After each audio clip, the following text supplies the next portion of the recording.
Ya estamos de regreso desde Mérida. Le agradezco a Federico Berrueto, como cada semana, que nos acompaña aquí el día de hoy. Federico, bienvenido. Muchísimas gracias, Rodrigo. Un placer. Federico, el INE pide al Congreso cambiar la fecha de elecciones. ¿Qué es eso? O sea, ¿por qué piden cambiar la fecha? Es correrla un poco más, ¿no? Sí, son 90 días. Mira, primero, a mí no me gusta que la presidenta del INE diga algo que no es cierto. Y lo que está diciendo es que los 90 días se deben a que, porque hubo amparos y cosas de ese tipo, le impidieron al INE hacer trabajos de preparación para la elección. O sea, en otras palabras, está culpando al Poder Judicial Federal. Y eso no es cierto, y no es cierto porque el INE en realidad no, las actividades que tuvo que parar serían las públicas, no las que se realizan en escritorio como es la organización de la elección. Pero bueno, más allá de lo que dice ella, ¿qué es lo que está sucediendo? Mira, nunca se dieron cuenta de qué tamaño era el problema de organizar una elección de individuos, no de candidatos de partido. El proceso es claramente distinto, es diferente.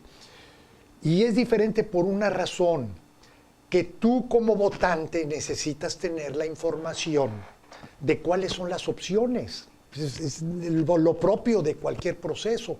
Pero ¿cómo vas a tener conocimiento de opciones de individuos?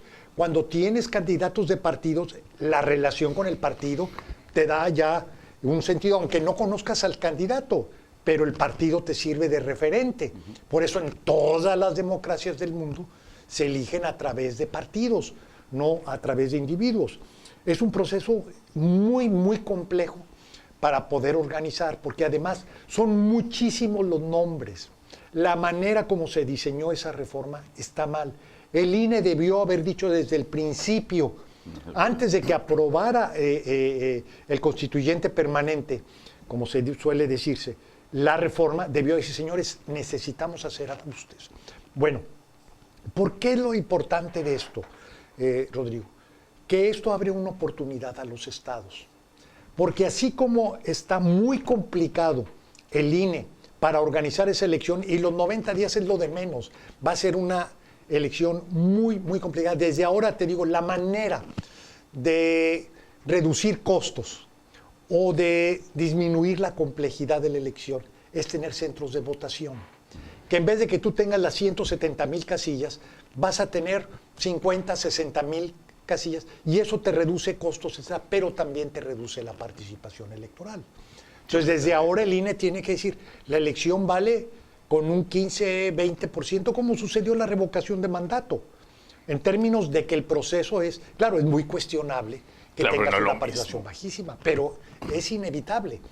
O sea, si no tienes candidatos, fíjate, en una elección constitucional se sacan los ojos por ser candidatos. Ahora no tienes candidatos, o sea, ni siquiera tienes interés para ser candidatos, mucho menos vas a tener interés para que la gente vaya a votar. Eso queda a la vista. Pero ¿cuál es la oportunidad? Y lo digo por Yucatán. La oportunidad que tiene es que la Constitución prácticamente dejó en libertad a los estados para legislar como mejor consideren. Esto lo tienen que resolver. Si van a ir a elecciones el próximo año, tienen que resolverlo en diciembre. Mi punto de vista es que sí lo debieran hacer los estados cuanto antes. No esperarse al proceso electoral federal, es decir, el 27, para hacerlo de manera concurrente. ¿Por qué? Porque si tú lo haces el próximo año, tú puedes definir reglas a modo. ¿Cuáles son reglas a modo? Que no necesariamente tienes que apegarte a lo que haga el INE nacional. Que a través del OPLE tú definas reglas. Por ejemplo, una muy práctica. Que tengas tú ternas de candidatos en vez de que tengas listados de candidatos. Que tengas un solo comité de selección en vez de que tengas tú un comité de selección por cada uno. Entonces tienes que apartarte de los errores de la legislación federal para que tú puedas construir reglas que cuando menos faciliten al votante la decisión de cómo votar, y con eso tener una renovación de tu poder judicial en condiciones más amables, ¿no? Esa es la posibilidad que hay.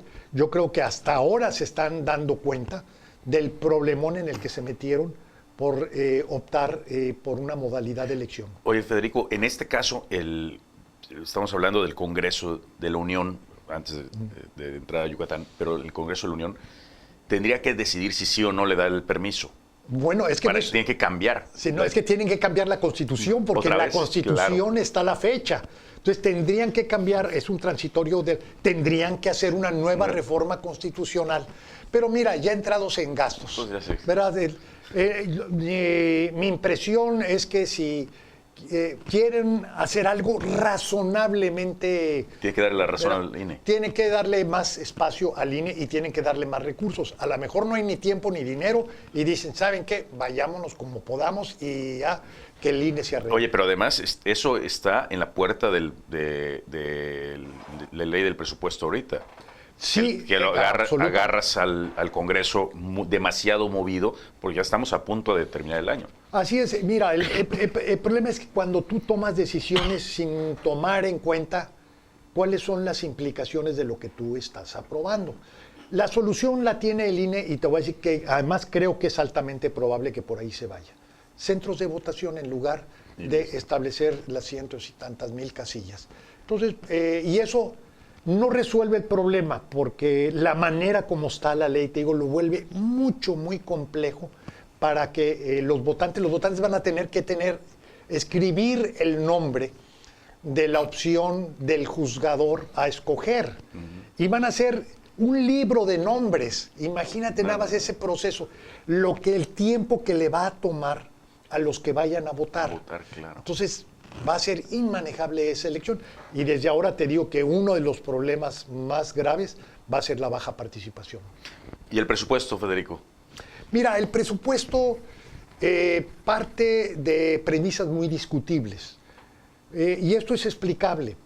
¿Por qué? Porque tú tienes que generar una suerte de equilibrio entre lo que ingresas y lo que gastas. Entonces, al momento tú de calcular el gasto, tienes que calcular el ingreso. Y el ingreso no lo calculas, no lo presentas, porque es un proyecto de gasto, no es un proyecto de ley fiscal. La Cámara te va a aprobar lo que vas a gastar, pero tú no puedes presentar algo que no tenga como referencia lo que vas a recaudar. El tema es que la recaudación se asocia al crecimiento. Como hay de hecho un desequilibrio, gastas más de lo que ingresas, lo que te están pidiendo es que moderes ese déficit. Entonces, sí, pero la manera de moderar el déficit es a través de ingresar más dinero.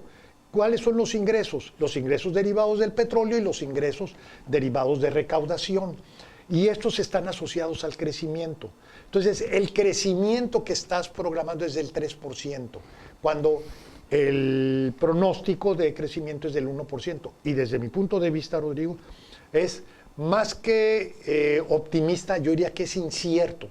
Crecer el 1% va a ser muy difícil en las condiciones que estamos viendo de la economía mundial. Oye, Federico, pero al gobierno le conviene más decir que va a ingresar menos, y aunque vaya a gastar menos también, porque, o sea, que va a gastar menos y que va a ingresar menos, porque si tiene mayor ingreso, entonces ese egreso, digamos, no está etiquetado. Claro, los excedentes te darían un margen, pero justamente va a suceder lo contrario, que sobreestimaste lo que ibas a recibir. Ese es el origen del problema del presupuesto actual. Ahora, yo lo que celebro es que el proyecto está cuidando a los estados, no tanto como se quisiera, pero al menos no se le está dando un recargón a los recursos de los estados, porque ya están muy reducidos como para que además le den otra rebanada, ¿no?